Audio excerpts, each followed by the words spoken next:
Hello dear friends, good evening. चलो फिर मैं आ गया आपके बीच। मैं उठ के फिर वापस खड़ा हो गया हूँ आपके लिए। पर्सनली आपके लिए मैं ये वीडियो शूट कर रहा हूँ और मेहनत कर रहा हूँ ताकि ठंडी में बैठे बैठे आप इसका लुत्फ उठा सको। जब टाइम मिले इसे देखते रहो। ये आपके ही मैथ है, आपका ही ब्रांच है। तो चलिए स्टार्ट करते हैं। हमने अभी जस्ट एक वीडियो शूट किया है जिसमें मैंने इंटीजर का एक्सप्लेन कर दिया। अब गेम ओवर करूंगा मैं इवन नंबर का। अब कहोगे कि ये नंबर आया कहाँ से, तो इसको देने वाला कौन है? इसको देने वाला याद रखिएगा, ये जो नेचुरल नंबर है, समझ गए ना। ये नेचुरल नंबर क्या किया ना, दो तरह का नंबर बना दिया, अपने ही में से छटैया कर दिया। एक बन गया आपका इवन नंबर। क्या बन गया? Even natural number. इसका पूरा नाम है इवन नेचुरल नंबर। समझ गया ना। इवन का मतलब होता है सम प्राकृत संख्या। सम प्राकृत संख्या याद रखिएगा, हिंदी में इसको कहते हैं। इसको लिखते हैं ई से। क्या कहता है? ये कहना यही चाह रहा है कि इसका एगो फोन नंबर है, याद रखिएगा। फोन नंबर क्या है? फोन नंबर यही है 02468। समझ गए ना, ये इसका फोन नंबर है। ये फोन नंबर धराइएगा, डायरेक्ट 2 से ही बात हो जाएगा। ये कहता क्या समझिए, ये कहना चाह रहा है कि इट इज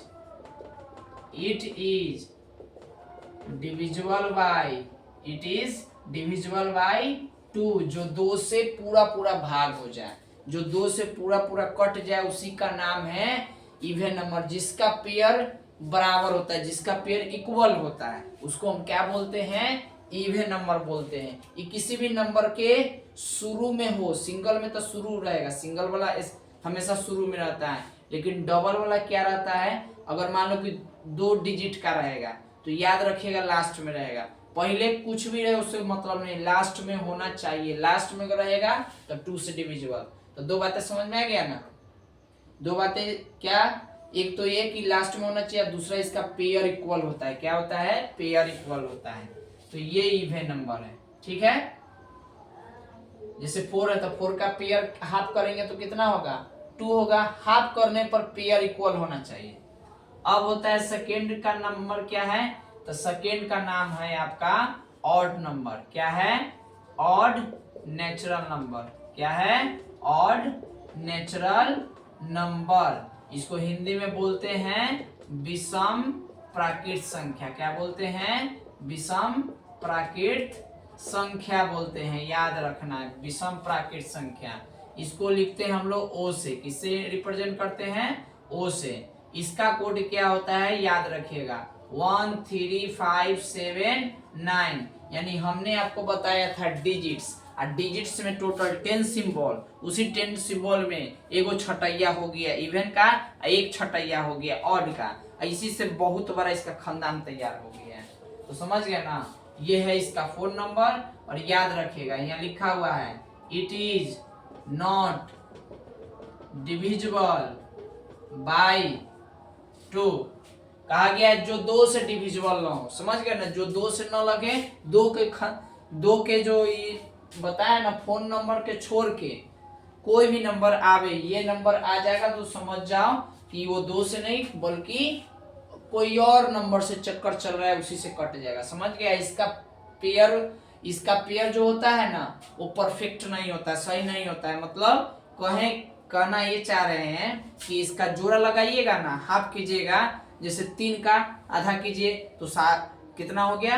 1.5 हो गया। एक रहेगा आपका किसमें? इंटरनल पार्ट में, और एक रहेगा फ्रैक्शनल पार्ट में। समझ गए ना। ये क्लियर है? समझ गए। इसका पेयर इक्वल नहीं होता है, समझ गए। और इसका पेयर इक्वल होता है। ये डिविजिबल 2 से, डिविजिबल 2 से नहीं है। ये इसका कोड है ऑड नंबर का, और ये इवन नंबर का कोड है। बस याद रखना है। इसी से कोई भी नंबर, सिंगल में तो ये रहेगा, लेकिन कोई भी नंबर हो आगे, और आगे इवन नंबर क्यों ना हो, लेकिन लास्ट में क्या होना चाहिए? आपका लास्ट में ये वाला आना चाहिए, तब जाके वो क्या होगा? वो नंबर अदर नंबर से कट जाएगा। तो समझ गया ना, ये है ऑड नेचुरल नंबर और ये है इवन नेचुरल नंबर। तो जैसे यहाँ पर एक केस देख लीजिए, केस क्या है, जैसे 4 का हाफ कीजिएगा तो आपको 2 मिलेगा, लेकिन अगर 3 का हाफ कीजिएगा तो ये मिलेगा। समझ गया ना, इसको हम क्या किए हैं, हाफ किए हैं, दोनों को हाफ किए हैं, याद रखिएगा। तो हाफ करने से एक फायदा क्या हो गया है, हाफ किए हैं तो यहाँ हम कह सकते हैं कि पेयर इक्वल है, क्या है, पेयर इक्वल है। और यहाँ हाफ किए हैं तो इसका मतलब क्या है, पेयर अनइक्वल है, क्या है, पेयर अनइक्वल है। समझ में आया ना, ये बात कौन रिपीट कर रहा है। अब आपका यहाँ तक ये दोनों चीज हो गया क्लियर। तो अब आपको इसमें क्या पढ़ना होगा, रेशनल और इरेशनल। समझ गया ना, उसके बाद आपको प्राइम और कंपोजिट बता देंगे। देखिए अब अगला समझिए, अब इसमें आपको समझना क्या है, rational, rational number. Rational number को क्या बोलते हैं, तो रेशनल नंबर को हम लोग बोलते हैं परिमेय, क्या बोलते हैं, परिमेय संख्या। बस एक चीज इसको याद रखना है, परिमेय संख्या को कैसे याद रखेंगे, तो हम कहेंगे यहाँ पर कि इसको रिप्रेजेंट करते हैं क्यू से, ठीक है ना, यार से भी कहा जाता है, जिसको P बाई क्यू के फॉर्म में लिखा जाता है, जिसको P बाई क्यू के फॉर्म में लिखा जाता है उसी को रेशनल नंबर कहते हैं। चाहे वो पॉइंट में हो, दशमलव में हो, किसी तरह से रहेगा, इसको खड़ा करके ये रहेगा। मतलब अगर इसको रूट के अंदर भी डालेंगे ना तो रूट से बाहर निकल जाएगा। मतलब यह कहना चाहता है कि इसका स्क्वायर फॉर्म में हो चाहे क्यूब फॉर्म में हो, ये बाहर निकल ही जाएगा, ये कभी भी रूट को पसंद नहीं करता है, इसीलिए ये आपका हो गया। और ये ऊपर वाला क्या होना चाहिए, ऊपर 0 रख सकते हैं, समझ गया ना, 0 रखने का पावर सिर्फ P के है, Q के नहीं है, समझ गया, नीचे 0 रखने का पावर बिल्कुल नहीं है। तो ऊपर वाला और नीचे वाला बस याद रखना है। ऊपर वाला को हम लोग बोलते हैं न्यूमरेटर, क्या बोलते हैं, न्यूमरेटर। इसको बोलते हैं डिनोमिनेटर, क्या बोलते हैं, डिनोमिनेटर। ये हो गया आपका अंश और ये हो गया आपका हर, यानी फ्रैक्शन का इसमें कोई एग्जिस्टेंस छुपा हुआ है, फ्रैक्शन का कॉन्सेप्ट छुपा हुआ है। तो हो गया। अब यहाँ पर समझ लीजिए, हर किसके फॉर्म पे रहेगा, P कुछ भी रहेगा, इवन नॉट कुछ में भी डाल सकता है, लेकिन Q रहना चाहिए इस फॉर्म में, याद रखिएगा, इस फॉर्म में रहेगा, तब जाके वो क्या होगा, उसका आंसर जो आएगा टर्मिनेटिंग में आएगा। किस में आएगा, टर्मिनेटिंग में, टर्मिनेटिंग, ठीक है ना। टर्मिनेटिंग को कहते हैं हम लोग शांत में आएगा, याद रखिएगा, इसका आंसर किस में आएगा, शांत में, जब इस फॉर्म में रहेगा। कहिए कि इस फॉर्म में ना हो, मतलब 2 के पावर कुछ और 5 के पावर एकदम बराबर होना चाहिए, समझ गया ना। अगर इस फॉर्म में आएगा तो याद रखिएगा वो क्या होगा, उसका आंसर शांत होगा। अगर इसके बाद कोई और भी डिजिट रहेगा तो वो नॉन टर्मिनेटिंग में हो जाएगा। तो याद रखिएगा इसका फॉर्मूला ये होता है, ठीक है ना, जो 5 और n के 2 और 5 के प्रोडक्ट में आता है, ये पावर है, क्या है, ये पावर है उसका, ठीक। अब हो गया। अब देखिए, अब आपका क्या होता है, रेशनल, तो आप बोलेंगे इरेशनल, क्या होता है, इरेशनल। अब इरेशनल नंबर किसे कहते हैं, तो आपको बता दे, इरेशनल कहा जाता है अपरिमेय। किसको कहा जाता है, अपरिमेय।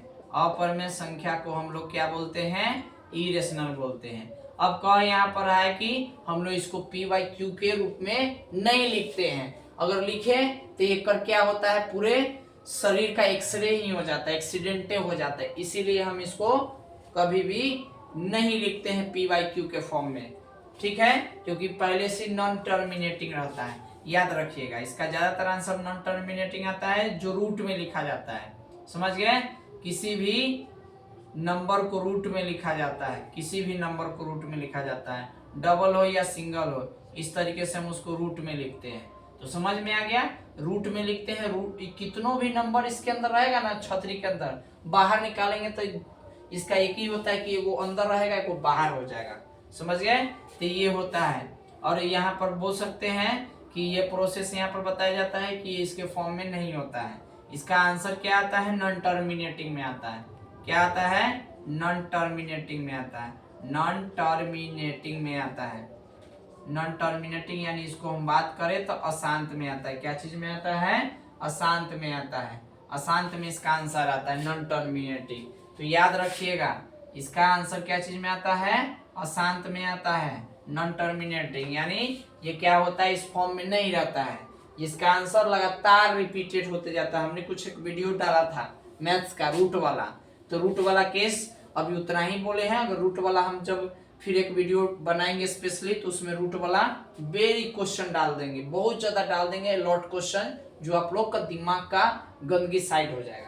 तो याद रखिएगा इरेशनल नंबर को ज्यादा रूट में रिप्रेजेंट किया जाता है। इसका आंसर नॉन टर्मिनेटिंग में आता है, शांत में। और इसको कभी भी याद रखिएगा, कभी भी पी वाई क्यू के फॉर्म में सजाने की कोशिश करते, बट ये सिंगल फॉर्म में रहता है, यानी ये फ्रैक्शन फॉर्म में ज्यादा आता नहीं है। ठीक, अब कहिए कि रेशनल और इरेशनल आया कहां से? तो देखिए याद रखिएगा,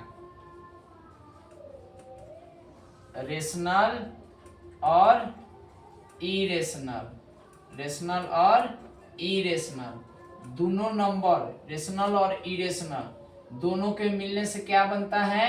दोनों के मिलने से बनता है रियल नंबर। क्या बनता है? Real number. तो रियल नंबर को क्या कहते हैं? वास्तविक। क्या कहते हैं? वास्तविक संख्या कहते हैं। याद रखिएगा वास्तविक संख्या कहते हैं, यानी रियल नंबर में दोनों आ जाता है आपका, रेशनल और इरेशनल। चलिए अब आगे बढ़ते हैं। अब आता है प्राइम नंबर। क्या आता है? Prime number. प्राइम नंबर को हम लोग बोलते हैं, क्या बोलते हैं इसको? याद रखिए, इसको बोलते हैं अभाज्य। क्या बोलते हैं? अभाज्य। अभाज्य या नहीं तो क्या बोलते हैं? रूट संख्या। याद रखिएगा, या तो अभाज्य नहीं तो रूट संख्या कहते हैं। ये कहना क्या चाहता है? तो याद रखिए ये कहना यही चाहता है कि ये नंबर स्वयं से कट जाता है, जिसका फैक्टर 1 आता है। तो याद रखेंगे स्वयं से कट जाए, तो इसी को इंग्लिश में कहते हैं इट सेल्फ डिवाइड। जो स्वयं से कट जाए, डिवाइड जो स्वयं से कट जाए, समझ गया ना? उसका ये केस हो गया। और दूसरा केस होता है जो स्वयं से कटे, स्वयं कटे, समझ गया ना? स्वयं कटे, स्वयं से कटे, स्वयं से कटे, तो उसका नाम है आपका प्राइम नंबर। और सुन लीजिए, जिसका फैक्टर कितना हो, 1 एंट्री करता है, 1 आता है, उसका नाम है प्राइम नंबर। 1 आता है उसका नाम है प्राइम नंबर। कोई भी नंबर, जैसे 3 लीजिए, 3 को 3 बार में काटना है, जिसका एक आंसर आ जाए, जिसका एचसीएफ 1 आ जाता है, उसका नाम है प्राइम नंबर। ठीक है, तो समझ में आ गया? मतलब 5 है तो 5 को हम और नंबर से नहीं लगाएंगे, 5 से काट देंगे, आंसर 1 आ जाएगा, क्योंकि फैक्टर हमें 1 लाना है। अब आपका है कंपोजिट नंबर। क्या है? Composite number. ऐसे नंबर तो बहुत होता है, इतना नहीं इसका परिवार है कि आप सुनते सुनते आपका कान पक जाएगा। लेकिन हम एक एक करके आपके बीच में वीडियो को अपलोड करेंगे, एक एक, क्योंकि हर टॉपिक पे इसका क्वेश्चन बहुत ज्यादा है, क्वेश्चन इतना ज्यादा है कि बनाना आपको पड़ जाएगा। इसीलिए आज हम यही लास्ट कंपोजिट नंबर बताने जा रहे हैं। और भी नंबर होगा जो हम बताएंगे, ठीक है, नेक्स्ट टाइम बताएंगे। अभी कंपोजिट नंबर, तो इसको हम लोग क्या बोलते हैं? इसको बोलते हैं भाज्य या नहीं तो यौगिक संख्या। क्या बोलते हैं? यौगिक संख्या बोलते हैं, याद रखिएगा। अब भाज्य या नहीं तो यौगिक संख्या बोलते हैं। तो ये तो आपका कंफर्म हो गया। अब यहाँ पर आपको बता दें इसका रूल क्या होता है। इसका रूल यही होता है, समझ लीजिए। इसका रूल होता है कि जो खुद से भी कटे औरों से भी कटवावे, समझ गया ना? जो खुद से भी कटे और औरों से भी कटे, यहाँ लिख दे रहे हैं इट सेल्फ और other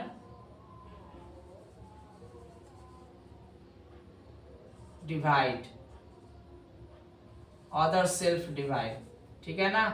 other self divide, other self divide, जो खुद से कटे और औरों से कटवावे, मतलब खुद से कटे और दूसरे से भी कट जाए, ये होता है आपका कंपोजिट नंबर। और इसका फैक्टर क्या होता है? इसका फैक्टर जो होता है आपका मोर देन 2, 2 से ज्यादा आता है, एक नहीं 2 से ज्यादा आता है, याद रखिएगा 2 से ज्यादा आएगा। जैसे लेते हैं, मान लीजिए कि 10 है तो 10 को 1 से भी कर सकते हैं, 1 भी आ सकता है, 10 को 10 से डिवाइड कर सकते हैं, 10 को 2 से भी डिवाइड कर सकते हैं, 10 को 5 से भी डिवाइड कर सकते हैं। क्लियर, समझ में आ गया ना आपको? यानी खुद से भी कट जाए और दूसरे से भी कटवाने की इतना ज्यादा कैपेसिटी रखता है, इतना इसका कैपेबल है, इतना ज्यादा इसके पास कैपेसिटी है जो खुद से कटे और दूसरे से भी कटवाने की क्षमता रखता हो। तो ये है कंपोजिट नंबर। जैसे कि 4 हो गया, 9 हो गया, 15 हो गया, 18 हो गया, लेकिन ऊपर वाला में क्या है याद रखिएगा, 3 के बाद ऐसा ना कि आप 8 मत लिख दीजिएगा ऊपर वाला में। ऊपर वाला में ऐसा नंबर लिखे जिसको वही नंबर में, जैसे 11 तो 11 से काटना है, ठीक है ना। 13, 19 हो गया, 17 हो गया, समझ गया ना। 21 नहीं लिख सकते, इसमें लिख सकते क्योंकि ये डबल वाला है। डबल खानदान को कंपोजिट नंबर और सिंगल खानदान को हम लोग बोलते हैं प्राइम नंबर। याद रखिएगा, ये है प्राइम और ये है कंपोजिट। तो डियर्स, आपके लिए यही नंबर्स का हमें मैसेज देना था। आज मैंने आपको वीडियो में ये बताया और ये नंबर को मैंने फिनिश कर दिया। अब नंबर को फिनिश कर दिया, मिलेंगे नेक्स्ट वीडियो में जो हम बताएंगे नंबर का डिविजिबल। क्या बताएंगे? डिविजिबिलिटी ऑफ रूल, यानी इसको पूरा सही से बोल दे, टेस्ट ऑफ डिविजिबिलिटी। इसमें टेस्ट करेंगे कि कौन नंबर किससे अटैक करेगा, किसको धमाका करेगा, किसको उड़ाएगा। समझ गया ना? कौन नंबर किसको पसंद करेगा, किसको लेके भाग जाएगा, ये उसमें मजा आने वाला है। तो हम लोग मिलेंगे उसी वीडियो में, बताएंगे बहुत कुछ बातें। ठीक है, थैंक यू वेरी मच। जय हिंद, जय भारत।